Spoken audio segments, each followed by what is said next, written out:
الحمد لله الذي كفى والصلاة والسلام على عباده الذين اصطفى أما بعد وقد قال الله تعالى في كتابه العزيز والفرقان المجيد بسم الله الرحمن الرحيم الحج أشهر معلومات فمن فرض فيهن الحج فلا رفث ولا فسوق ولا جدال في الحج صدق الله العلي العظيم وقال نبينا محمد المصطفى صلى الله عليه وسلم الحج المبرور ليس له جزاء إلا الجنة صدق رسول الله صلى الله عليه وسلم எல்லா புகழும் புகழ்ச்சியும் அல்லாஹ் சுப்ஹானஹு வ தஆலாவுக்கே உரியது. சாந்தியும் சலாமும் சாந்தி நபி சய்யிதுல் முர்சலீன் ஹாத்தமுல் அம்பியா ஹஜ்ரத் முஹம்மது முஸ்தபா ஸல்லல்லாஹு அலைஹி வஸல்லம் அவர்கள் மீதிலும் அவர்களை பின்பற்றி வாழ்ந்து வந்த சஹாபா பெருமக்கள் தாபிஈன்கள் தபஅ தாபிஈன்கள் அல்லாஹ்வுடைய நல்லடியார்கள் அனைவர்கள் மீதிலும் என்றென்றும் உண்டாவதாக. புனித ஜும்மாவின் கடமைகளை நிறைவேற்றுவதற்காக அல்லாஹ்வின் இந்த மாளிகையில் இத்காஃபுடைய நியத்தில் அமர்ந்திருக்கும் அல்லாஹ்வின் நல்லடியார்களே, பெரியார்களே, சகோதரர்களே, எந்த விடயங்களை எடுத்து நடக்குமாறு அல்லாஹ் எங்களை ஏவிருக்கின்றானோ அவற்றை எமது வாழ்வில் எடுத்து நடக்குமாறும், எந்த பாவமான கர்மங்களிலிருந்து தவிர்ந்து வாழுமாறு அல்லாஹ் எங்களை தடுத்திருக்கின்றானோ அவற்றை முற்றாக தவிர்ந்து வாழுமாறும் முதல் எனக்கும் அப்பால் உங்களுக்கும் தக்வாவை கொண்டு வசிய செய்து கொள்கின்றேன். அல்லாஹுடைய நல்லடியார்களே, அல்லாஹு தஆலாவினால் அங்கீகரிக்கப்பட்ட மார்க்கம் இஸ்லாமிய மார்க்கம். பரிசுத்தமான குர்ஆனில் அல்லாஹ் சொன்னான், இன்ன தீன இன்தல்லாஹில் இஸ்லாம். அல்லாஹு தஆலாவிடத்தில் உள்ள மார்க்கம் இஸ்லாமிய மார்க்கம். அந்த மார்க்கம் அடிப்படையான 5 விஷயங்கள் மீது அமைக்கப்பட்டிருக்கிறது. ரசூலுல்லாஹி ஸல்லல்லாஹு அலைஹி வஸல்லம் அவர்கள் சொன்னார்கள், புனியல் இஸ்லாம் அலா ஹம்ஸின். இஸ்லாம் அடிப்படையான 5 அம்சங்கள் மீது அமைக்கப்பட்டிருக்கிறது. ஒன்னாவது, வணக்கத்துக்கு தகுதியானவன் அல்லாஹ்வை தவிர வேறு யாரும் இல்லை, முஹம்மது ஸல்லல்லாஹு அலைஹி வஸல்லம் அவர்கள் அல்லாஹ் தஆலாவுடைய தூதுவர் என்று சாட்சி சொல்வது. இரண்டாவது, தொழுகையை நிலைநாட்டுவது. மூன்றாவது, ஜகாத் கொடுப்பது. நான்காவது, ரமலான் மாதத்தில் நோன்பு பிடிப்பது. ஐந்தாவது, வசதி வாய்ப்புள்ளவர்கள் ஹஜ் செய்வது. இந்த பிரதானமான 5 கடமைகளில் முக்கியமான ஒரு கடமைதான் ஹஜ்ஜுடைய கடமை என்பது. ஹஜ் என்பது அல்லாஹ் தஆலாவுடைய வீடாகிய காபாவுக்கு சென்று தவாப் செய்து சஃபா மர்வாவுக்கு இடையில் தொங்கோட்டம் மூடி துல்ஹஜ் மாதம் 8வது நாள் மினாவுக்கு சென்று அங்கு தரித்து 9வது நாள் அரஃபாவுக்கு சென்று அங்கே பிரார்த்தனைகளில் ஈடுபட்டு 10, 11, 12, 13 ஆகிய நாட்களில் மினா மைதானத்தில் கிரியைகளில் ஈடுபடுவதற்கு பேர்தான் ஹஜ் என்று சொல்லப்படும். இந்த ஹஜ் என்பது இஸ்லாத்துடைய மிக முக்கியமான அமல்கள்ல ஒன்று. ரசூலுல்லாஹி ஸல்லல்லாஹு அலைஹி வஸல்லம் அவர்கள் ஒரு குத்பா பிரசங்கத்திலே சொன்னார்கள், யா அய்யுஹன் நாஸ், மனிதர்களே, கத் ஃபுரில அலைக்குமுல் ஹஜ், உங்கள் மீது ஹஜ் கடமையாக்கப்பட்டிருக்கிறது. ஃபஹுஜ்ஜு, எனவே நீங்கள் ஹஜ் செய்யுங்கள் என்று ரசூலுல்லாஹி ஸல்லல்லாஹு அலைஹி வஸல்லம் அவர்கள் சொல்லியிருக்கிறார்கள். ஹஜ்ஜுடைய முக்கியமான கடமைகள் ஒன்று அல்லாஹ் தஆலாவுடைய வீடாகிய கஅபாவுக்கு செல்வது. கஅபா என்பது சாதாரணமான ஒன்று அல்ல. கஅபா என்பது அல்லாஹ் தஆலாவுடைய வீடு. பரிசுத்தமான குர்ஆன்ல அல்லாஹ் சுப்ஹானஹு வ தஆலா உரிமையோடு சொல்லுகின்றான், கஅபா என்னுடைய வீடு. இப்ராஹிம் அலைஹிஸ்ஸலாம், அவருடைய மகன் இஸ்மாயில் அலைஹிஸ்ஸலாம், அந்த 2 பேரிடத்திலும் அல்லாஹ் சுப்ஹானஹு வ தஆலா ஒரு உடன்படிக்கை செய்தான். என்ன உடன்படிக்கை? தந்தையும் மகனும் சேர்ந்து என்னுடைய வீட்டை துப்புரவு செய்யணும். அல்லாஹ்வுடைய வீட்டை துப்புரவு செய்வது ஊழியர்களுடைய முஅத்தின்களுடைய வேலை என்று நாங்கள் நினைத்துக் கொண்டிருக்கிறோம். அல்லாஹ் தஆலா முக்கியமான 2 நபிமார்களுக்கு கட்டளையிடுகின்றான், வாஹிதினா இலா இப்ராஹிம் வ இஸ்மாயில் அன் தஹ்ரா பைத்தி, நீங்க 2 பேரும் என்னுடைய வீட்டை துப்புரவு செய்யணும். அது மட்டும் இல்ல, முதல்ல இந்த பூமியில நிர்மாணிக்கப்பட்டது, அமைக்கப்பட்டது அல்லாஹ் தஆலாவுடைய அந்த வீடுதான். பரிசுத்தமான குர்ஆன் அல்லாஹ் சொல்லுவான், இன்ன அவ்வல பைத்தின் உதிஅ லின்னாஸ், மனிதர்களுக்காக வேண்டி அமைக்கப்பட்ட முதலாவது வீடு அந்த கஅபத்துல்லாஹ். அந்த கஅபத்துல்லாஹ்ல அல்லாஹ் சுப்ஹானஹு வ தஆலா பரக்கத்தை வச்சிருக்கிறார். அங்கு தொழுதாலும் பரக்கத்து, தவாப் செய்தாலும் பரக்கத்து, அங்க இத்காஃப் இருந்தாலும் பரக்கத்து, அங்க சும்மா உட்கார்ந்திருந்தாலும் பரக்கத்து. கஅபாவும் தான் கஅபாவோட சம்பந்தப்பட்ட அனைத்திலையும் அல்லாஹ் சுப்ஹானஹு வ தஆலா பரக்கத் செஞ்சிருக்கிறான். பரிசுத்தமான குர்ஆன் அல்லாஹ் சொல்லி காட்டுகின்றான், இன்ன அவ்வல பைத்தி உதிஅ லின்னாஸ் லல்லதி பிபக்கத முபாரக்கன். அந்த பக்காவில் உள்ள, மக்காவுக்கு இன்னொரு பேர் இருக்கிறது பக்கா, மக்காவுக்கு இன்னொரு பேர் இருக்கிறது. எப்படி மதீனாவுக்கு யஸ்ரிப் என்று சொல்லப்பட்டுச்சோ இதே மாதிரி மக்காவுக்கு பக்கா என்று சொல்லப்படும். பரிசுத்தமான குர்ஆன் அல்லாஹ் சுப்ஹானஹு வ தஆலா மக்கா என்ற வார்த்தையும் பாவித்திருக்கிறான், பக்கா என்ற வார்த்தையும் பாவித்திருக்கிறான். இன்ன அவ்வல பைத்தி உதிஅ லின்னாஸ் லல்லதி பிபக்கத, அந்த பக்காவில் இருக்கக்கூடிய அந்த வீடு முபாரக்கன், பரக்கத் செய்யப்பட்டது, அருள் நிறைந்தது. அங்க தொழுதாலும் பரக்கத், தவாப் செஞ்சாலும் பரக்கத், இத்திகாஃபத்தோடு இருந்தாலும் பரக்கத். அது மட்டும் இல்ல, எப்படி அது அல்லாஹ் தஆலாவுடைய வீடோ அது பரக்கத் செய்யப்பட்டதோ எல்லா மனிதர்களுக்கும் இல்ல அகிலத்தார்களுக்கும் அல்லாஹ் தஆலா அதுல ஹிதாயத்தை வச்சிருக்கிறான், நேர்வழியை வச்சிருக்கிறான். எவ்வளவு பெரிய பாவியாக இருந்தாலும், எவ்வளவு மோசமானவனாக இருந்தாலும், உண்மையான எண்ணத்தோட உண்மையான தௌபாவோட அந்த கஅபாவுக்கு சென்று அங்க பார்த்து அங்க தவாப் செஞ்சு அங்க பிரார்த்தனைகளை ஈடுபட்டாரண்டா அது மட்டும் போதும் அவனோட வாழ்க்கை மாறுறதுக்கு. அப்படி எத்தனையே பேர் வாழ்க்கை மாறி இருக்கு கஅபா பார்த்ததுக்கு பின்னாடி. காரணம் அல்லாஹ் தஆலா அந்த கஅபாவை ஹிதாயத்துள்ளதாக ஆக்கியிருக்கிறார். பரிசுத்தமான குர்ஆன்ல சொல்லி காட்டுகிறார், இன்ன அவ்வல பைத்தி உதிஅ லின்னாஸ் லல்லதி பிபக்கத முபாரக்கன் வ ஹுதன் லில் ஆலமீன். அகிலத்தார்களுக்கெல்லாம் வழிகாட்டக்கூடியதாக நாங்கள் இந்த கஅபாவை ஆக்கியிருக்கிறோம் என்று. அது மட்டுமில்ல, அந்த கஅபாவை அல்லாஹ் தஆலா பாதுகாப்புள்ளதாக ஆக்கியிருக்கிறான், அமைதி உள்ளதாக ஆக்கியிருக்கிறான். அந்த வீட்டுக்குள்ள போனா அங்க பாதுகாப்பு, அங்க அமைதி. எவ்வளவு பெரிய குற்றவாளியாக இருந்தாலும் அங்க வச்சு தண்டனை கொடுக்க முடியாது. அந்த ஹரத்துடைய எல்லைக்கு வெளியே தான் கொண்டு போய் தண்டனைகள் நிறைவேற்றப்பட வேண்டும். ஏன்? உள்ளுக்குள்ள பாதுகாப்பு இருக்கு. பரிசுத்தமான குர்ஆன் அல்லாஹ் சொல்லி காட்டுவான், ஃபமன் தஹலஹு கான ஆமினா, ஃபமன் தஹலஹு கான ஆமினா. அந்த வீட்டுக்கு வந்தா யாராக இருந்தாலும் அவருக்கு பாதுகாப்பு கிடைச்சிடும், அவருக்கு அமைதி கிடைச்சிடும். அல்லாஹ்ட வீடு ஹிதாயத்துள்ள வீடு, பாதுகாப்புள்ள வீடு, பரக்கத் செய்யப்பட்ட வீடு, முதலாவது நிர்மாணிக்கப்பட்ட வீடு. அது மாத்திரமல்ல, அந்த வீட்டுக்கு யாரு போனாலும், உள்ளூர் வாசியாக இருக்கலாம், வெளியூர் வாசியாக இருக்கலாம், அனைவரும் சமம். அங்கு அரசன் ஆண்டி என்ற வித்தியாசம் இருக்காது, அரபி அஜமி என்ற வித்தியாசம் இருக்காது, படித்தவன் பாமரன் என்ற வித்தியாசம் இருக்காது, ஏழை பணக்காரன் என்ற வித்தியாசம் இருக்காது, உள்ளூர் வாசி வெளியூர் வாசி என்ற வித்தியாசம் இருக்காது. அந்த வீட்டுக்கு போனா எல்லாரும் சமம். இது அல்லாஹ் பரிசுத்தமான குர்ஆன்ல சொல்லி காட்டுறாங்க, சவஅனில் ஆகிஃபு ஃபீஹி வல் பாத். என்ற வீட்டுக்கு வந்துட்டா உள்ளூர் வாசியாக இருக்கலாம் ஆகிஃப், பாத் வெளியூர் வாசியாக இருக்கலாம், அத்தனை பேரும் சமம். என்ற வீட்டுக்குள்ள எந்த வித்தியாசமும் இருக்க முடியாது என்ற கருத்தை அல்லாஹ் பரிசுத்தமான குர்ஆன்ல சொல்லி பார்த்தான். அது மட்டுமில்ல, அந்த வீடு அது அல்லாஹ் எப்படி ஆக்கியிருக்கிறான்டா, மக்கள் ஒதுங்கக்கூடிய இடமாக ஆக்கியிருக்கிறான், மக்கள் திரும்பி திரும்பி செல்லக்கூடிய இடமாக ஆக்கியிருக்கிறான். எத்தனை தரம் போனாலும் மனசு அமைதி பெறாது அந்த வீட்டுக்கு போகாம. பரிசுத்தமான குர்ஆன் அல்லாஹ் இதை விளங்கப்படுத்துறான், வஜஅல்னல் பைத மஸாபத்தல் லின்னாஸ். அந்த வீட்டை, அந்த கஅபாவை நான் எப்படி ஆக்கியிருக்கிறேன்டா, மஸாபத்தல் லின்னாஸ், எல்லா மக்களுடைய ஒதுங்குதலம். அங்க போன ஒரு அமைதி, அந்த கஅபா பார்த்தா ஒரு சந்தோஷம், அங்க இத்திகாஃப் இருந்த ஒரு மனசுக்கு அமைதி. மஸாபத்தல் லின்னாஸ், மக்கள் ஒதுங்கக்கூடிய இடமாக நான் ஆக்கியிருக்கிறேன், மக்கள் ஒதுங்கக்கூடிய இடமாக ஆக்கியிருக்கிறேன்.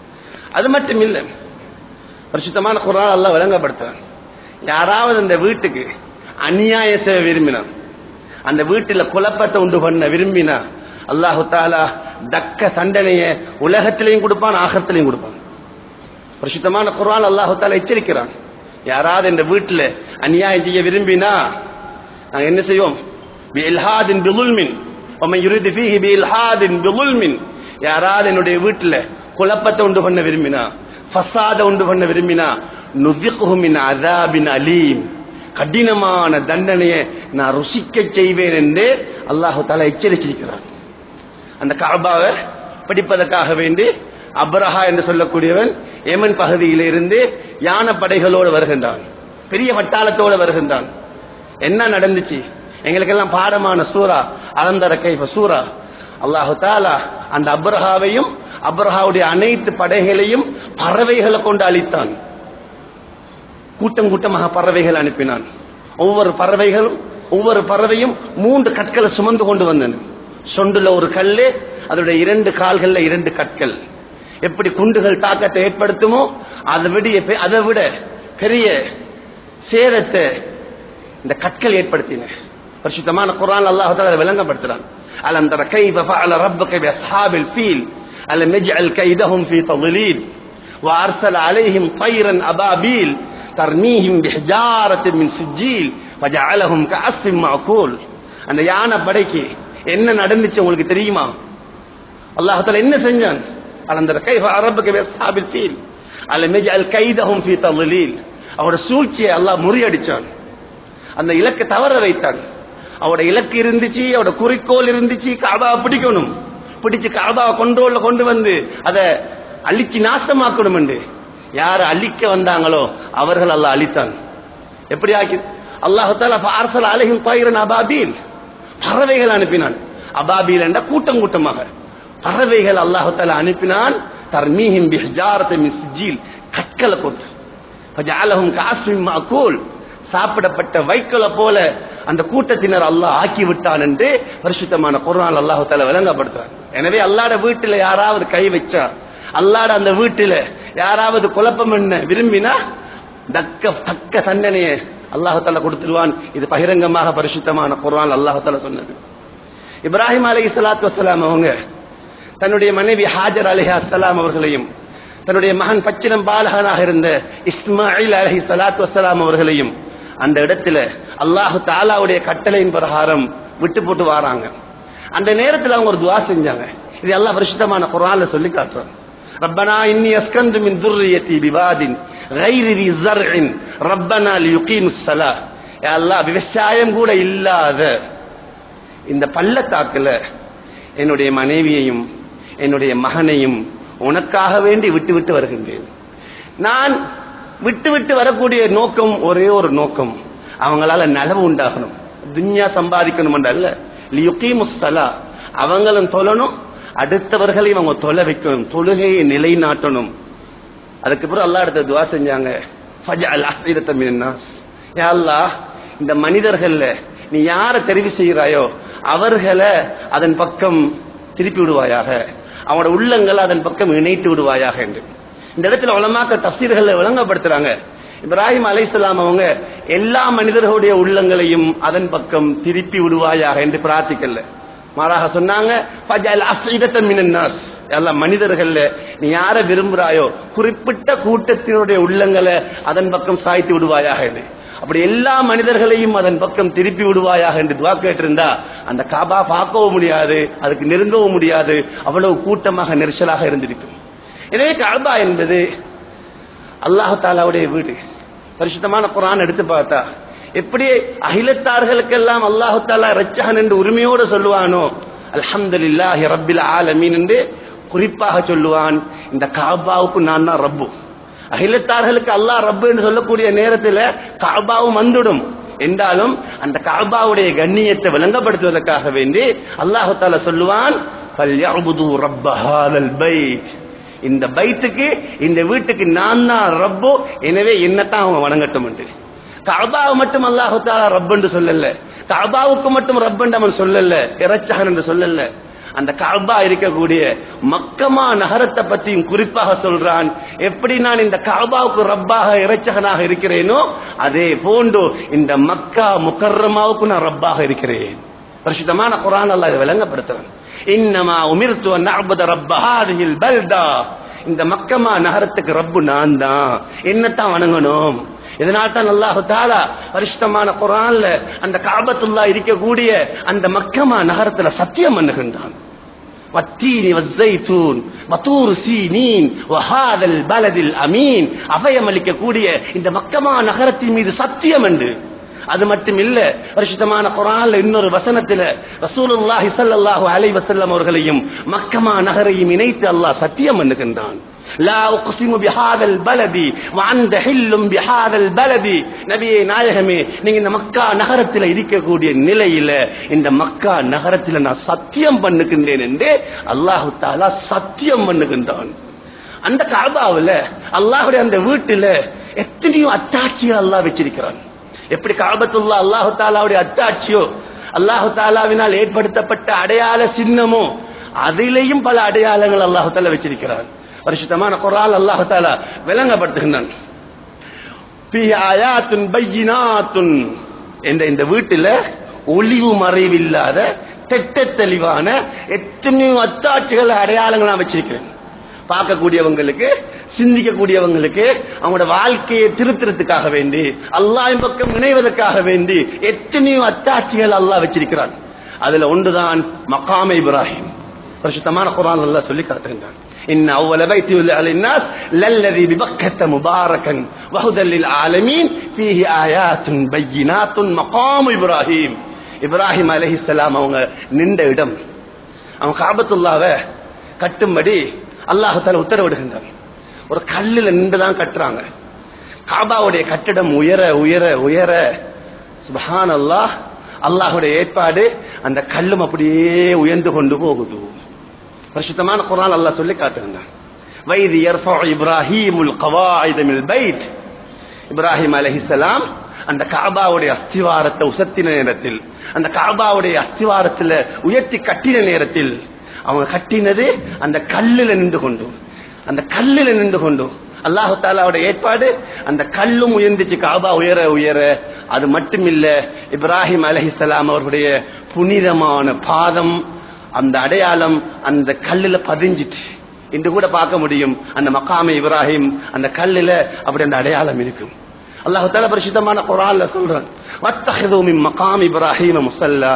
நீங்க இந்த வீட்டுக்கு வந்தா என்னுடைய கலீல் இப்ராஹிம் அலைஹிஸ்ஸலாம் அவங்க நின்ற இடத்துல நின்று தொழுங்க. இப்ராஹிம் அலைஹிஸ்ஸலாம் சாதாரணமான நபி அல்ல, அல்லாஹ்வுக்காக வேண்டி தியாகம் செஞ்சவங்க, தனியா தியாகம் செஞ்சவங்க. அந்த நேரத்தில் ஒரு வாலிபராக இருந்தார். பரிசுத்தமான குர்ஆன் அல்லாஹ் சொல்லி காட்டுகின்றான். காலு இன்னா சமிஅனா ஃபதன், ஒரு வாலிபர். தஃப்சீர்கள் எழுதியிருக்கிறாங்க வெறும் 16 வயசு. அல்லாஹ்வுக்காக வேண்டி, அல்லாஹ்வுடைய மார்க்கத்தை நிலைநாட்ட வேண்டும் என்பதற்காக வேண்டி தனியாக இப்ராஹிம் அலைஹிஸ்ஸலாம் முயற்சி செஞ்ச நேரத்தில் அவங்களுக்கு முதலாவது எதிரியாக வந்தவர் அவருடைய தந்தை ஆசர். அவர் சொன்னார், நீ இந்த வேலையை விடணும், இல்லாவிட்டால் உன்னை நான் தான் கல்லால் அறிஞ்சு கொள்ளுவேன். நீ இதுக்கு பிறகு இந்த ஊர்ல இருக்கக்கூடாது, இந்த வீட்டில் இருக்கக்கூடாது, விரட்டிட்டார். இப்ராஹிம் பரிசுத்தமான குர்ஆன் அல்லாஹ் சொல்லி காட்டுகிறான், லைல்லம் தந்தஹி லஅர்ஜுமன்னக வஹஜுர்னி மலியா. நீ இந்த வேலையை விடணும், இல்லாவிட்டால் உன்னை நான் கல்லால் அறிஞ்சு கொள்ளுவேன். வஹஜுர்னி மலியா, நீ இந்த ஊர்ல இந்த வீட்டில் இருக்கக்கூடாது. அப்படியே வெளியாக்கிட்டார், விரட்டிட்டார். நல்லா ஞாபகம் வச்சுக் கொள்வோம். யார் அல்லாஹ்வுக்காக வேண்டி இஹ்லாஸோட அல்லாஹ்வுடைய பொருத்தத்தை நோக்காக கொண்டு முயற்சி செய்வாங்களோ, அல்லாஹ்வுடைய மார்க்கத்துக்காக வேண்டி, ஊர் விரட்டினாலும் சமூகம் விரட்டினாலும் அல்லாஹ் விரட்ட மாட்டான். சத்தியம், சத்தியம், அல்லாஹ் விரட்ட மாட்டான். இப்ராஹிம் அலைஹிஸ்ஸலாம் அவங்க எப்பொழுதோ அல்லாஹ்வுக்காக வேண்டி தன்னுடைய தந்தையை இழந்தாங்களோ, அல்லாஹ் இப்ராஹிம் அலைஹிஸ்ஸலாம் அவர்களை நபிமார்களுக்கு தந்தை ஆக்கினான். பரிசுத்தமான குர்ஆன் அல்லாஹ் சொன்னான், فلما اعتزلهم ما يعبدون من دون الله وهبنا له اسحاق ويعقوب وكلا جعلنا نبيا. அவங்கள நாங்க நபிமார்களுக்கு தந்தை ஆக்கினோம். ஒன்னாவது விஷயம். இரண்டாவது, அல்லாஹ்வுக்காக வேண்டி பிரிந்து வளர்ந்து விளையாடிய இடத்தை விட்டு தகப்பன் விரட்டி விட்ட பொழுதோ அல்லாஹ் சொன்னான், நீ கவலைப்படவானா, தந்தை அவர் வீட்டை விட்டு விரட்டினாரா பரவாயில்ல, நான் உங்களுக்கோ எந்த வீட்டுக்கு பக்கத்தில் இடத்தை தாரு. அப்படி அல்லாஹ் கொடுத்த வீட்டுக்கு பேர் தான் மகாம் இப்ராஹிம். அல்லாஹ் சொன்னான், வத்தஹது மின் மகாம் இப்ராஹிம் முஸல்லா. நீங்க இந்த வீட்டுக்கு வந்தா என்னுடைய கலீல் இப்ராஹிம் அலைஹிஸ்ஸலாமுடைய அந்த மகாமில தொழுங்க. அது பகிரங்கமான அத்தாட்சி, கிதாபுல எழுதப்பட்டிருக்கு. நாளைய கியாமத்துடைய நாளையில அது சொர்க்கத்துடைய யாக்கூத், சொர்க்கத்தில் உள்ள மாணிக்கங்கள் மரகதங்கள்ல உண்டாக இருக்கும். அதுல உள்ள வெளிச்சத்தை, பிரகாசத்தை அல்லாஹ் சுப்ஹானஹு வ தஆலா மறைச்சி வச்சிருக்கிறான். இல்லாவிட்டால் கிழக்குக்கும் மேற்குக்கும் அதுல இருந்து ஒளி வீசி கொண்டிருக்கும் என்ற கருத்து ஹதீஸ் கிதாபுகள்ல வந்துருச்சு. அதுல உள்ள ஒரு அத்தாட்சி தான் ஹஜருல் அஸ்வத் என்பது. ஹஜருல் அஸ்வத் என்றால் அர்த்தம் கருத்த கல்லு. அது சொர்க்கத்திலிருந்து கொண்டு வரப்பட்ட கல் என்று சொல்லப்படுகிறது. அது உலகத்துக்கு வந்த நேரத்தில் பாலை விட வெள்ளையாக இருந்துச்சு. பாவிகள் தொட்டு தொட்டு தொட்டு அது அப்படியே கருப்பா போயிட்டு ஹதீஸ் கிதாபுல வருது. பாவிகள் மட்டும் தொடாட்டி அது நோயாளிகளுக்கு நோய் நிவாரணியாக அமைஞ்சிருக்கும். நாளைய கியாமத்துடைய நாளையில உலகத்துல யாரெல்லாம் அதை முத்தமிட்டாங்களோ, அதுக்கு கை காட்டினாங்களோ அத்தனை பேருக்கும் அது சாக்கி சொல்லும். ஹதீஸ் கிதாபுல வருது. அதனால்தான் அந்த ஹஜ்ருல் அஸ்வத் முத்தமிடக்கூடிய நேரத்துல இந்த துஆ ஓதுவாங்க. அல்லாஹும்ம ஈமானன் பிக வ தஸ்தீகன் பிகிதாபிக வஃபாஅன் பிஅஹதிக வத்திபாஅன் லிசுன்னத்தி நபியிக. யா அல்லாஹ், 4 விஷயத்தை கொண்டு நான் இந்த கல்ல முத்தமிடுறேன். ஒன்று, நான் மூமின். 2வது, என்னுடைய வேதத்தை நான் உண்மைப்படுத்துறேன். 3வது, நீ உனக்கு என்னென்ன ஒப்பந்தங்கள் நான் செஞ்சிருக்கிறேனோ அதை நான் நிறைவேற்றேன். 4வது, என்னுடைய நபியுடைய சுன்னாவை நான் பின்பற்றேன். இந்த 4 விஷயத்தை கொண்டு இந்த நான் கல்ல முத்தமிடுறேன். நாளைய கியாமத்துடைய நாளில் அந்த கல் சாக்கி சொல்லும். அந்த ஹஜ்ருல் அஸ்வத் கல்லுக்கும் கஅபத்துல்லாஹ்வுடைய கதவுக்கும் பக்கத்தில் ஒரு இடம் ஒன்று இருக்கு. அதுக்கு முல்தஸிம் என்று சொல்லப்படும். பொதுவாக கஅபாவுடைய திரையை போட்டு அதை மறைக்க மாட்டாங்க. அது முக்கியமான இடம், துஆ கபூல் செய்யப்படக்கூடிய இடம். ரசூலுல்லாஹி ஸல்லல்லாஹு அலைஹி வஸல்லம் அவங்க தன்னுடைய முபாரக்கான நெஞ்ச அந்த ஹஜ்ருல் அஸ்வத் கல்லுக்கும் கஅபாவுடைய கதவுக்கு இடையில உள்ள அந்த பகுதியில வச்சு தன்னுடைய முபாரக்கான 2 கைகளையும் உயர்த்தி அல்லாஹ் தஆலாவிடத்துல துஆ செஞ்சிருக்கிறாங்க. அது துஆ கபூல் ஆகக்கூடிய இடம். அது கஅபாவுடைய அத்தாட்சியில் ஒன்று. துஆ கபூல் எத்தனையோ அல்லாஹ்வுடைய நேசர்கள், அவுலியாக்கள் அந்த இடத்துல போய் அல்லாஹ் தஆலாவிடத்துல துஆ கேட்டு அவங்களோட தேவைகளை பூர்த்தி செஞ்சு கொண்டு வருவாங்க. அந்த கஅபாவுக்கு 4 மூலைகள் இருக்கின்றன. ஒன்று ஹஜ்ருல் அஸ்வத் கல் இருக்கக்கூடிய மூலை. அதுக்கு சில உலமாக்கள் ருக்குனுல் ஹிந்தி, இந்தியாவின் பக்கம் இருக்கக்கூடிய தூண் என்று சொல்லுவாங்க. அதுக்கு பக்கத்தில் கஅபாவுடைய கதவு, அதோடு அடுத்திருக்கக்கூடிய அந்த தூணுக்கு சொல்றது ருக்குனுல் ஈராக் பக்கமாக இருக்கக்கூடிய தூண். அதை அடுத்து வரக்கூடிய தூணுக்கு ருக்குனு ஷாமி, ஷாம் தேசத்தின் பக்கம் இருக்கக்கூடிய தூண். அதுக்கு பக்கத்தில் இருக்கக்கூடிய தூணுக்கு ருக்குனுல் யமானி, யமன் பக்கமாக இருக்கக்கூடிய தூண். அந்த ருக்குனுல் யமானி மிக விசேஷமானது. கிட்டத்தட்ட 70 மலக்கள் அந்த இடத்துல இருக்கிறாங்க. அந்த இடத்தை அதை தொட்டு அந்த இடத்துல அதை தொடுறது சுன்னத்தாக்கப்பட்டிருக்கு. மற்றவங்களுக்கு இடைஞ்சல் இல்லாம அந்த இடத்துல இந்த துஆவோட சுன்னத்தாக்கப்பட்டிருக்கு. ரப்பனா ஆத்தினா ஃபித் துன்யா ஹஸனா வ ஃபில் ஆখিরাতি ஹஸனா. யா அல்லாஹ், துன்யாவுடைய நலவையும் ஆখিরাத்துடைய நலவையும் எங்களுக்கு தந்துருன்னு சொல்லி அந்த கஅபாவுல முக்கியமான ஒரு இடம் தான் தங்க பீலி உள்ள இடம். அதுக்கு சொல்றது அது ஹத்தீம் இருக்கக்கூடிய, ஹத்தீம் என்று சொல்றது கஅபாவுடைய ஒரு பகுதி. அதுக்கு ஹத்தீம் என்று சொல்லுவாங்க, ஹிஜ்ர இஸ்மாயில் என்று சொல்லுவாங்க. ஒரு வட்ட அறையாக இருக்கும். அது கஅபாவுடைய ஒரு பகுதி. குறைஷிகள் கஅபத்துல்லாஹ் கட்டக்கூடிய நேரத்துல முடிவு செஞ்சிருந்தாங்க, நாங்க ஹலாலான பணத்தால மட்டும்தான் கஅபா கட்டணும்னு சொல்லி. அதுக்காக வேண்டி வசூல் பண்ணினாங்க. பணம் தீர்ந்து வைத்து அதனால முடிவெடுத்தாங்க, நாம இந்த பகுதியால கட்டுவோம், இந்த பகுதியை கட்டாம விட்டுடுவோம் சொல்லி. அல்லாஹ்வுடைய ஏற்பாடு, யாராவது கஅபத்துல்லாஹ்க்குள்ள போகணும்னு விரும்பினா அதுக்குள்ள போனா போதும், 2 ரக்காத் தொழுதா கஅபாவுக்குள்ள தொழுதுட்டார். எனவேதான் தவாப் செய்யக்கூடிய நேரத்துல அந்த பகுதிக்கு போகக்கூடாது. ஏன்னா தவாப் கஅபாவை சுத்தி தான் நடக்கணும். அந்த பகுதிக்குள்ள போனா தவாப் செல்லுபடியாக மாட்டுச்சு. அந்த பகுதியில் உள்ளதுதான் முல்தஸிம், தங்க பீல். அல்லாஹ்வுடைய ரஹ்மத்தாகிய மழை இறங்கக்கூடிய நேரத்துல சுப்ஹானல்லாஹ் அந்த பகுதியால தான் கஅபாவுக்கு மேல தண்ணி கொட்டி கொண்டிருக்கும். ஹதீஸ் கிதாபுகள்ல வருகிறது, நீங்க கஅபாவுக்கு போனா ஹரத்துக்கு போனா நீங்க நல்ல மனிதர்கள் இருக்கக்கூடிய இடத்துல உட்கார்ந்து கொள்ளுங்க.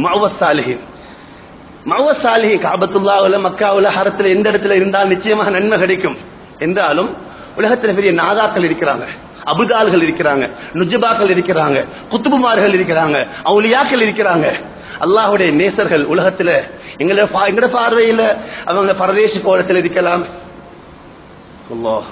பரதேசி கோலத்தில் இருக்கலாம், புழுதி படிந்திருக்கலாம். ஆனா அல்லாஹ்வுடைய பார்வையில் அங்க அவுலியாக்கள், பெரிய மனிதர்கள். அப்படியானவங்க எல்லாம் அந்த இடத்துல ஒன்று சேர்ந்திருப்பாங்க. என்னுடைய உஸ்தாத் அப்துல்லா ஹசத் ரஹ்மத்துல்லாஹி அலைஹி சுமார் 45 வருஷத்துக்கு மேல ஒரு நாள் கூட தஹஜ்ஜை தவறாதவங்க, சம்மாங்கோட்டு பள்ளியுடைய தலைவராக இருந்தவங்க. அவங்க எப்பயாவது ஹஜ்ஜுக்கு போனா, உம்ராவுக்கு போனா நான் பல சந்தர்ப்பத்தில் பார்த்திருக்கிறேன், அந்த பகுதியெல்லாம் இருப்பாங்க. கேட்டா சொல்லுவாங்க, அல்லாஹ்வுடைய நல்லடியார்கள் அவுலியாக்கள் இருக்கக்கூடிய பகுதி அப்படி என்று என்னுடைய உஸ்தாத் அப்துல்லா ஹசத் ரஹ்மத்துல்லாஹி அலைஹி சொல்லுவாங்க. அது அல்லாஹ் தஆலாவுடைய எத்தனை அத்தாட்சிகள் இருக்கு. அந்த அத்தாட்சிகள் ஒன்றுதான் ஜம்சம். சுப்ஹானல்லாஹ், ஹதீஸ் கிதாபுல வருது. அல்லாஹ் பரிசுத்தமான குர்ஆன்ல தெளிவாக சொல்லிட்டான், ஃபீ ஆயாத்தின் பையினாத்துன் மகாம் இப்ராஹிம். எத்தனை அத்தாட்சிகள் இருக்கு. அந்த அத்தாட்சிகள் ஒன்றுதான் ஜம்சம். ஜம்சம் என்பது தியாகத்துக்கு கிடைச்ச பரிசு. அன்னை ஹாஜர் அலைஹிஸ்ஸலாம் உடைய வாயிலிருந்து அல்லாஹ் தஆலா வர வைத்த வார்த்தை தான் ஜம் ஜம் என்பது. தண்ணீருக்காக வேண்டி அலையக்கூடிய நேரத்தில் அல்லாஹு தஆலாவுடைய குதிரத்தை கொண்டு தண்ணியே இல்லாத இடத்திலிருந்து பீரிட்டு வந்த அந்த தண்ணிக்கு பேர் தான் ஜம் ஜம், மாவு ஜம் ஜம். அல்லாஹ்வுடைய தூதர் ஸல்லல்லாஹு அலைஹி வஸல்லம் சொன்னாங்க, மாவு ஜம் ஜம் லிமா ஷரிபலஹு. நீங்க ஜம் ஜம் என்ன நியத்தோட குடிப்பீங்களோ அல்லாஹ் அந்த நியத்தை பூர்த்தியாக்கிப்பான். முனாஃபிக்குடைய அடையாளம், நயவஞ்சகண்ட அடையாளம், ஜம்சம் தண்ணியை குடிக்கிறதுல அருவருப்பு காட்டுவான், வயிறு நிறைய குடிக்க மாட்டான். ஒருவன் ஜம்சம் கிணறு ஜம்சம் தண்ணியை குடிக்கிற விஷயத்துல அவன் அருவருப்பு காட்டினான்டா, அந்த தண்ணியை விட மக்காவில் இருக்கக்கூடிய நேரத்துல அடுத்த தண்ணிக்கு முக்கியத்துவம் கொடுத்தானண்டா அல்லாஹ் பாதுகாக்கணும். அவனுடைய ஈமான்ல பலவீனம் இருக்கின்ற அர்த்தம். நாங்க பார்க்க எத்தனை பேரு காபத்துல்லாக்கு போனாலும் மக்காவுக்கு போனாலும் அந்த ஜம்சம் தண்ணியை குடிக்காம அந்த ஓட்டர் இந்த ஓட்டர்ன்னு சொல்லி அந்த தண்ணியை தான் தேடித்திருந்தாங்க. ஏதோ நிர்பந்தமான நிலைமையில குடிக்கிறது வேற விஷயம்.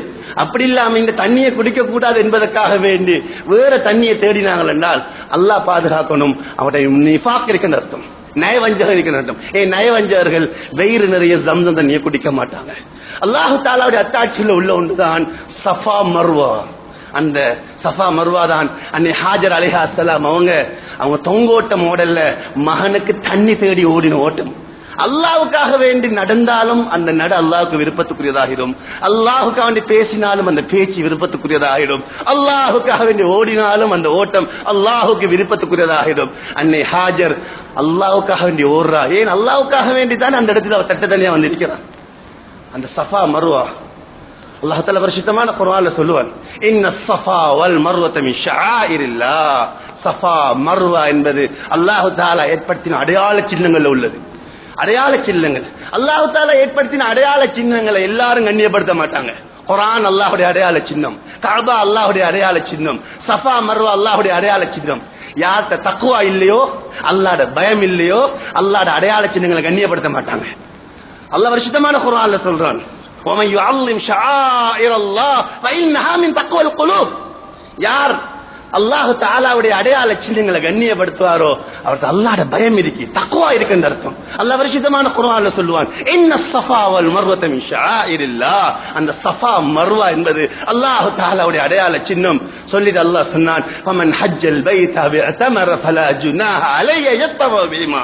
நீங்க ஹஜ்ஜுக்கு போனா, நீங்க உம்ராக்கு போனா எப்படி நீங்க கஅபாவை தவாஃப் செய்வீங்களோ அதே மாதிரி இந்த வீட்டையும் ஓடுங்க. உம்ரா செய்யக்கூடியவங்க, ஹஜ்ஜி செய்யக்கூடியவங்க அல்லாஹ்வுக்காக இந்த சஃபா மர்வா ஓடணும். நீண்ட கடிய விளக்கங்கள் இருக்கு, எல்லாத்தையும் விரிவாசுவதற்கு எனக்கு நேரம் இடம் கொடுக்காது. கண்ணியமான சகோதரர்களே, இப்படியெல்லாம் பாக்கியங்கள் நிறைந்த அல்லாஹு தஆலாவுடைய அந்த வீட்டை நாடி சென்று அதையும் தவாஃப் செஞ்சு அதோட சம்பந்தப்பட்ட சில அமல்களை செய்யறதுக்கு பேர் தான் ஹஜ். இந்த ஹஜ்ஜ பேருக்காண்டி செய்யக்கூடாது, புகழுக்காண்டி செய்யக்கூடாது, ஹாஜி பட்டம் கிடைக்கிறதுக்காண்டி செய்யக்கூடாது, நிர்வாகத்துக்குள்ள வாரத்துக்காண்டி செய்யக்கூடாது, அரசியலுக்குள்ள செல்வதற்காக வேண்டி அதை பயன்படுத்தக்கூடாது. அல்லாஹ் பரிசுத்தமான குர்ஆன்ல சொல்றான், வஅத்திமுல் ஹஜ்ஜ வல் உம்ரத லில்லாஹ். நீங்க ஹஜ்ஜுக்கு போங்க, உம்ராக்கு போங்க, அல்லாஹ்காண்டி போங்க, அல்லாஹ்வுக்காக வேண்டி, அல்லாஹ்வுடைய பொருத்தத்துக்காக வேண்டி போங்க. எங்க இருந்துதான் ஹஜ்ஜுக்கு போன ஆட்களுக்கு ஹாஜி என்ற பட்டம் வந்துச்சோ தெரியாது. அதை விட முக்கியமான அமல் தொழுகை 5 நேரம் தொழுகிறோம். முசல்லி யாரும் சொல்றல, முசல்லி அபூபக்கர். முக்கியமான அமல் நோம்பு பிடிக்கக்கூடிய சாயம், யாரும் சொல்ல சாயம் அபு உமர் என்று சொல்றது இல்ல. ஜகாத்து கொடுக்கக்கூடியவருக்கு முசக்கி உஸ்மான் என்று சொல்றது இல்ல. ஆனா ஹஜ்ஜுக்கு மட்டும் போன ஹாஜ், அது சில ஆட்கள் அந்நிய மக்களுக்கு சொல்லி வச்சிருக்கிறாங்க. ஒரு தரம் போனா ஹாஜி, 2 தரம் போனா அல் ஹாஜி. எத்தனை பேரு கல்யாணங்களுக்கு கூட்டத்து கல்யாணத்துக்கு கூட போக மாட்டாங்க. ஏன் அப்பா, நான் அல்ஹாஜ் என்று போடல, அதனால நான் இந்த கல்யாணத்துக்கு போக மாட்டேன். பேருக்கும் புகழுக்கும் பட்டு இப்படிப்பட்ட ஹாஜில ஹஜ் அல்லாஹ் கபூல் செய்ய மாட்டான். அல்லாஹ் பரிசுத்தமான குர்ஆன்ல சொல்றான், வஅத்திமுல் ஹஜ்ஜ வல் உம்ரத லில்லாஹ். அல்லாஹ்காண்டி ஹஜ் செய்யுங்க, அல்லாஹ்காண்டி உம்ரா செய்யுங்க. சஹாபாக்கள் எவ்வளவு ஹஜ் செஞ்சிருக்கிறாங்க. யாரும் சொல்லல அபூபக்கர் ஹாஜி, உமர் ஹாஜி, உஸ்மான் ஹாஜி என்று சொல்றது இல்லை. அந்த ஹஜ்ஜ அல்லாஹ்வுக்காண்டி செய்யணும். அல்லாஹ் பரிசுத்தமான குர்ஆன்ல சொல்றான், வலில்லாஹி அலன்னாஸ் ஹஜ்ஜுல் பைத்தி மன் இஸ்ததா இலைஹி சபீலா. யாருக்கெல்லாம் அல்லாஹ் வசதி வாய்ப்பை கொடுத்திருக்கிறானோ அவங்க எனக்காக வேண்டி ஹஜ் செய்யறது அவங்களுக்கு கடமை. வலில்லாஹி மனிதத்தை அல்லாஹ் இறக்கமில்லை, ஆனா எல்லா மக்களுக்கும் என்று சொல்லல, மனிதத்தா இலைஹி சபீலா. யாருக்கு அல்லாஹ் சக்தியை கொடுத்திருக்கிறானோ, சக்தி என்பது ஆளுக்கால் வித்தியாசப்படும். எந்த சக்தி மாதிரி அடுத்தவங்களுக்கு இருக்க மாட்டாது, அடுத்தவங்களுடைய சக்தி மாதிரி எனக்கு இருக்க மாட்டாது. அவங்களுக்கு தான் தீர்மானிக்கணும், அடுத்தவரை பார்த்து இந்த சக்தியை தீர்மானிக்கிறது இல்லை. ஒரு ஆலிமிட்ட கேட்கப்பட்டுச்சு, நடந்து ஹஜ்ஜிக்கு போகலாமா? அவர் சொன்னார், இது கேள்வி கேட்கிறியே, உனக்கு இப்படி சொல்லப்பட்டா உன்ட மூதாதையர்கள் பெரிய சொத்துண்டு, உனக்கு கிடைக்க வேண்டியது மக்காவுல இருக்கி என்றே உனக்கு சொல்லப்பட்டா நீ ஆலிங்கிட்ட ஃபத்வா கேட்பியா? இந்த சொத்தை எடுக்கிறதுக்கு நான் போகலாமா? நடந்து நடந்து இல்ல தவண்டு தவண்டாது போக, ஏன் ஹஜ்ஜுக்கு மட்டும் ஃபத்வா கேட்கிறீங்க? எனக்கு வசதி இருக்கா இல்லையான்னு அல்லாஹ் பரிசுத்தமான குர்ஆன்ல சொல்றான், வலில்லாஹி லன்னாஸு ஹஜ்ஜுல் பைத் மன் இஸ்ததா இலைஹி சபீலா. சொல்லி போட்டு அல்லாஹ் தஆலா யாருக்கு வசதி இல்லை என்று சொல்லல, பயங்கரமான ஒரு வார்த்தையை பாவிக்கிறான். வமன் கஃபர, யார் காஃபிர் ஆகிட்டானோ, யார் நிராகரிச்சிட்டானோ, சொல்ல வேண்டிய விஷயம் யாருக்கு வசதி இல்லையோ, யாரு சக்தி பெற மாட்டாரோ. வமன் கஃபர் என்ற என்ன அல்லாஹ் சொல்றான், நீங்க ஹஜ்ஜுக்கு வராத்தினால உம்ராக்கு வராத்தினால எனக்கு ஒன்னும் குறைய போறது இல்ல. ஃபைனல்லாஹ கனியுல் ஆலமீன், அல்லாஹ் இலத்தாரோட்டும் தேவையற்றவன். உங்களோட ஹஜ்ஜி உங்களோட பாவங்களை மன்னிக்கிறதுக்கு, உங்களோட ஹஜ்ஜி உங்களோட பிச்சைக்காரத்தனத்தை இல்லாமல் ஆக்கிறதுக்கு. ஹதீஸ்ல வருது, ரசூலுல்லாஹி ஸல்லல்லாஹு அலைஹி வஸல்லம் சொன்னாங்க, தாபிஉ பைனல் ஹஜ் வல் உம்ரா, ஹஜ்ஜையும் உம்ராவையும் தொடர்ந்து செய்யுங்க. ஹஜ்ஜுக்கு பின்னால் உம்ரா, உம்ராக்கு பின்னால் ஹஜ்ஜி, ஹஜ்ஜுக்கு பின்னால் உம்ரா, உம்ராக்கு பின்னால் ஹஜ்ஜி, தொடர்ந்து செய்யுங்க. ஃபஇன்னஹுமா யன்ஃபியானி அல் ஃபக்ர வذنوب கமா யன்ஃபியானி கீருல் ஹதீத் அல் குப்ர வذஹப் வல் ஃபில்லா. எப்படி கொல்லனுடைய அந்த ஆயுதம் அந்த இரும்பினுடைய தங்கம் வெள்ளியினுடைய அழுக்குகளை போக்குதோ, இதே மாதிரி உங்களோட ஹஜ்ஜும் உங்களோட உம்ராவும் உங்களோட பாவத்தையும் இல்லாமலாக்கும், உங்களோட வறுமையும் இல்லாமலாக்கும். யார் உரிய முறையில் ஹஜ்ஜி செய்வாரோ அல்லாஹ் மீது சத்தியம் விட்டு சொல்லுவேன், அவரோட வாழ்க்கையில பஞ்சம் வராது, அவரோட வாழ்க்கையில வறுமை வராது. உலகமெல்லாம் பஞ்சம் இருக்கும், உலகமெல்லாம் வறுமை இருக்கும். யாருடைய ஹஜ் ஏற்றுக்கொள்ளப்பட்டுச்சோ, யாருடைய ஹஜ் உம்ரா ஏற்றுக்கொள்ளப்பட்டுச்சோ அவரோட வாழ்க்கையில பஞ்சம் வராது. அல்லாஹ் அவரை யாருக்கு முன்னால தலை குனிய வைக்க மாட்டான், யார்கிட்டயுமே தலை சொரிய வைக்க மாட்டான்.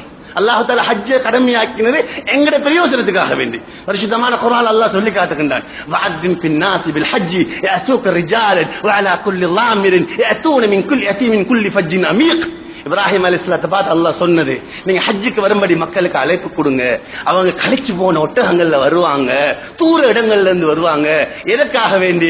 லியஷ்ஹது மனாஃபிஅ லஹும், அவர்களுக்கு எத்தனையோ பிரயோசனங்கள் இருக்கு, துன்யாவிலையும் இருக்கு, ஆகிரத்திலையும் இருக்கு. அந்த பலாபலன்களை, அந்த பெனிஃபிட்களை அவங்க அடைய வேண்டும் என்பதற்காக வேண்டி இந்த கருத்து அல்லாஹ் பரிசுத்தமான குர்ஆன்ல சொல்லி தரான்.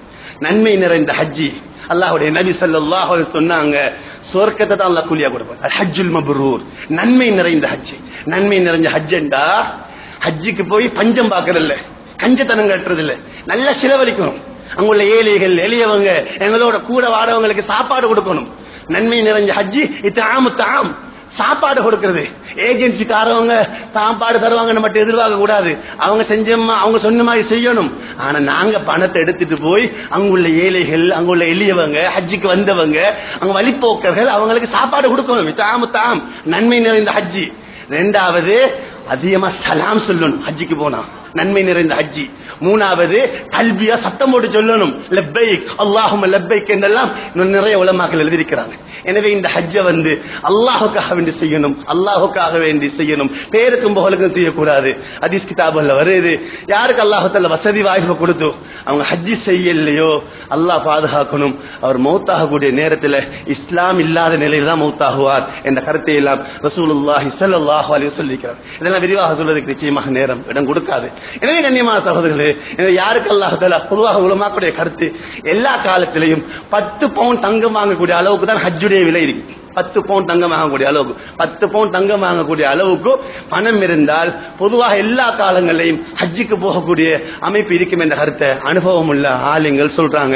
எனவே யாருக்கு அல்லாஹ் தஆலா வசதி வாய்ப்பு கொடுத்திருக்கிறானோ அவங்க ஹஜ்ஜி செய்யக்கூடிய விஷயத்துல அவசரம் காட்டணும். சில நேரத்தில் தாய் தகப்பர்கள், நெருக்கமான உறவினர்கள் மௌத்தாக இருப்பாங்க ஹஜ்ஜி கடமையாகி, ஆனா அவங்க ஹஜ்ஜி செய்யக்கூடிய சந்தர்ப்பம் கிடைக்கலையாமண்டா அவங்களோட பிள்ளைகளுடைய பொறுப்பாக இருக்கு அந்த கடமையிலிருந்து அவங்க நிறைவேற்றிக் கொள்வதற்காக வேண்டி அவங்களுக்கு பகரமா அவங்க ஹஜ்ஜி செய்யறது அல்லது தகுதியானவங்களுக்கு பணத்தை கொடுத்து என்னோட வாப்பாக்காண்டி ஹஜ்ஜி செய்யுங்க, என்னோட உம்மாக்காண்டி ஹஜ்ஜி செய்யுங்க, ஹஜ்ஜியை பதில் என்று சொல்றது அது தகுதியான ஆளுங்கள்ட்ட அதனுடைய சட்ட திட்டங்களை நாங்கள் கேட்டுக்கொள்வோம். எனவே ஹஜ்ஜி போகக்கூடிய நேரத்தில் வெறும் நிறுவனங்களை மட்டும் பார்த்து போகாம, ஏஜென்சிகளை மட்டும் பார்க்காம நல்ல ஹஜ்ஜி கிடைக்கும், நல்ல ஹஜ்ஜி, வாழ்க்கையில ஒரு தரம் தான் ஹஜ்ஜி. எனவே அந்த ஹஜ்ஜை ஒழுங்கா செய்யணும் என்பதற்காக வேண்டி தூரமான இடத்துல இடம் கிடைச்சாலும் பரவாயில்ல, சாப்பாடு நோமலா கிடைச்சாலும் பரவாயில்ல, நல்ல ஹஜ்ஜி, நல்ல ஒரு அரஃபா மைதான், நல்ல ஒரு முஸ்தலிஃபா, நல்ல ஒரு அமைப்பு கிடைக்க வேண்டும் என்ற நல்ல வழிகாட்டலோட தக்வா உள்ள அமைப்போட எந்த அமைப்புகள் செய்யுதோ அதுக்கு நாங்கள் முக்கியத்துவம் கொடுக்கணும். இல்லாமல் அல்லாஹ் சுப்ஹானஹு வ தஆலா எங்கள் அனைவருக்கும் நல்ல ஹஜ்ஜுடைய பாக்கியத்தை நசீபாக்கி வைப்பானாக. யாரெல்லாம் இந்த வருஷம் ஹஜ்ஜுக்காக வேண்டி செல்வதற்கு ஆயத்தமாக இருக்கிறாங்களோ, ஆயத்தமாக கொண்டிருக்கிறாங்களோ அத்தனை சகோதரர்கள் அல்லாஹ் கபூல் செய்வானாக, சகோதரர்கள் அல்லாஹ் கபூல் செய்வானாக. அல்லாஹ் எல்லா நிலைமையும் சீராக்கி வைப்பானாக. அல்லாஹ் இந்த சூட்டில் உஷ்ணத்திலிருந்து அல்லாஹ் நமக்கு விடுதலை தருவானாக. அல்லாஹ் குளிர்ச்சியான நிலைமையை ஏற்படுத்துவானாக. அல்லாஹ் தாலா எல்லா மக்களுடைய நிலைமையை சீராக்கி வைப்பானாக. குறிப்பாக எங்கள் சகோதரர்கள் கஸா பகுதியில் இருக்கக்கூடிய அந்த சகோதரர்களுக்கு அல்லாஹ் உதவி செய்வானாக. பைத்துல் முகத்தஸ்ல தொழக்கூடிய பாக்கியத்தை அல்லாஹ் நசீபாக்கி வைப்பானாக. அவங்களுக்கு எதிராக என்னென்ன சக்திகள் உலகத்தில் இயங்கிக் கொண்டிருக்கிறோ அத்தனை சக்திகளுடைய திட்டங்களை அல்லாஹ் தவிடுபடியாக்கி வைப்பானாக. அல்லாஹ் அந்த சகோதரர்களுக்கு மேலான உதவியை எல்லா பகுதிகளிலும் செய்ய வைப்பானாக. ஆமீன். வாஹிரு தஅவானா